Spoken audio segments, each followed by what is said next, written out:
بسم اللہ الرحمن الرحیم۔ السلام علیکم ورحمۃ اللہ وبرکاتہ۔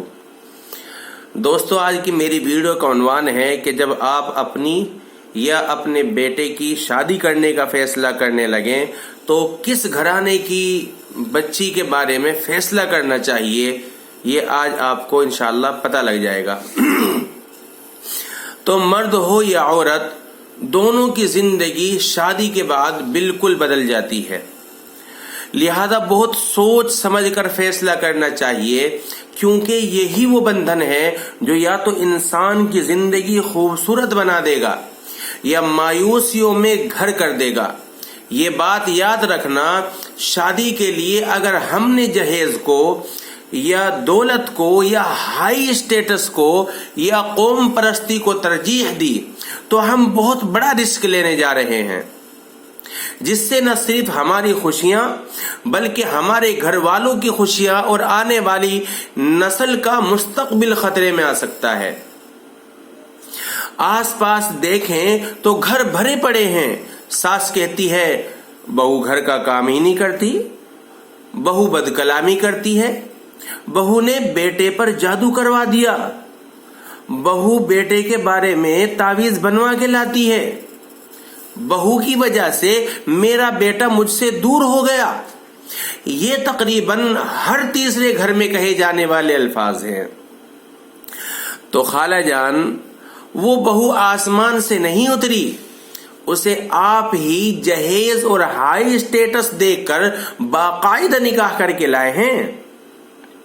تو اس لیے خالہ جان، آپ کو یاد ہوگا کہ آپ اور گھروں میں بھی بیٹے کے رشتے کے لیے گئی تھیں یا نہیں گئی تھیں؟ ضرور گئی تھیں۔ جہاں شاید مکان تھوڑے کچے تھے، شاید باپ کے کپڑے پرانے تھے،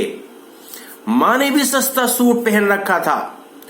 ان کی بیٹیاں جب آپ کے لیے چائے لے کر آئی تھیں تو ان کی نظریں شرم اور حیا اور ادب میں جھکی ہوئی ہوں گی، ان کا سر مکمل ڈھکا ہوا ہوگا، اور آپ کے سامنے گھبراہٹ میں وہ صحیح سے بول بھی نہیں پا رہی ہوں گی،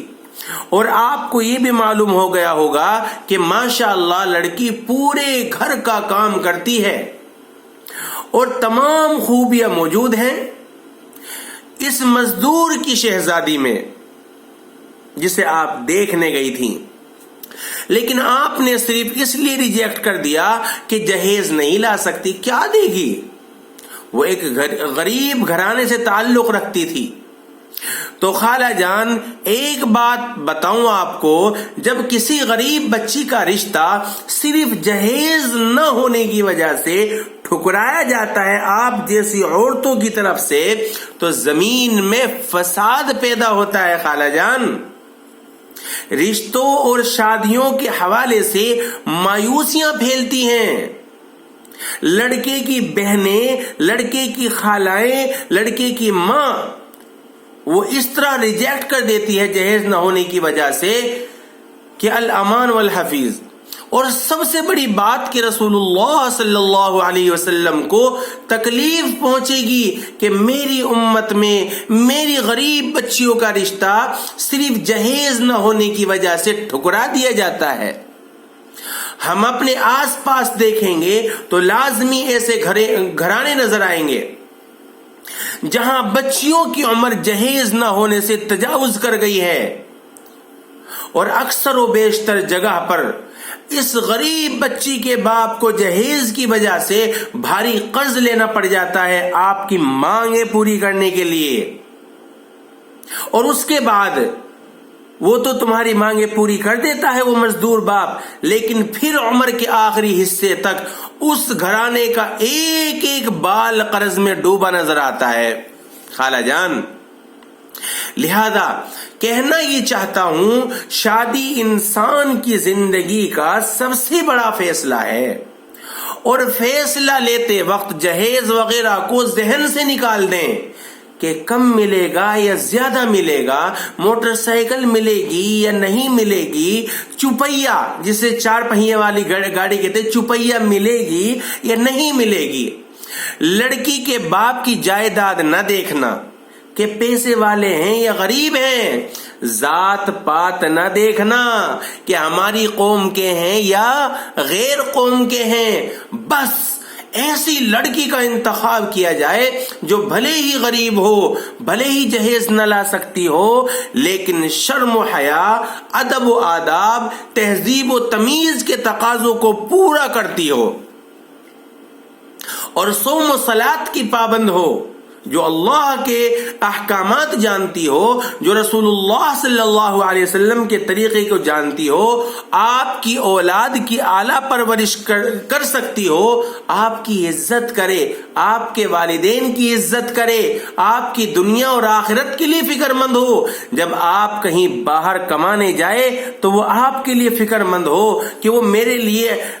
حلال لائے گا یا حرام لائے گا، اس بارے میں فکر مند ہو، ایسی لڑکی کا انتخاب کرے۔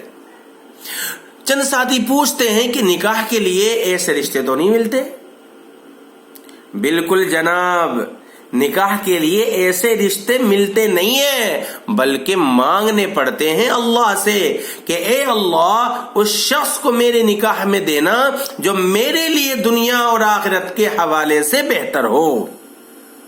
اب ایک نظر ہم اپنے معاشرے پر ڈالیں تو ہمارے معاشرے میں اکثر شادیاں اب صرف جہیز، ہائی اسٹیٹس اور قوم پرستی کی بنیاد پر کی جاتی ہے،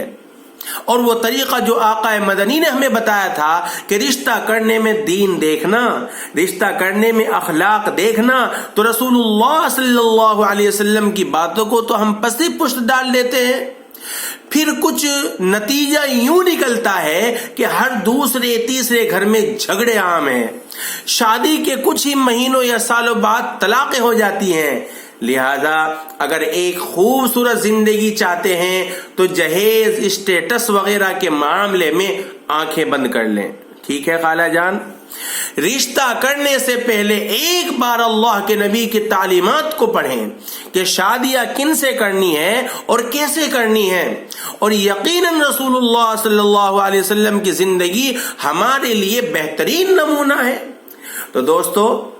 میری خواہش ہے کہ اس ویڈیو کو آگے ضرور بھیجیں، ہو سکتا ہے آپ کے بھیجنے کی وجہ سے کوئی گمراہی کے راستے پر جاتے جاتے رک جائے، اگر نہ بھی رکے تو سوچنے پر ضرور مجبور ہو جائے۔ اسی پر میں اپنی بات کو ختم کرتا ہوں۔ اللہ پاک عمل کی توفیق عطا فرمائے۔ السلام علیکم ورحمۃ اللہ وبرکاتہ۔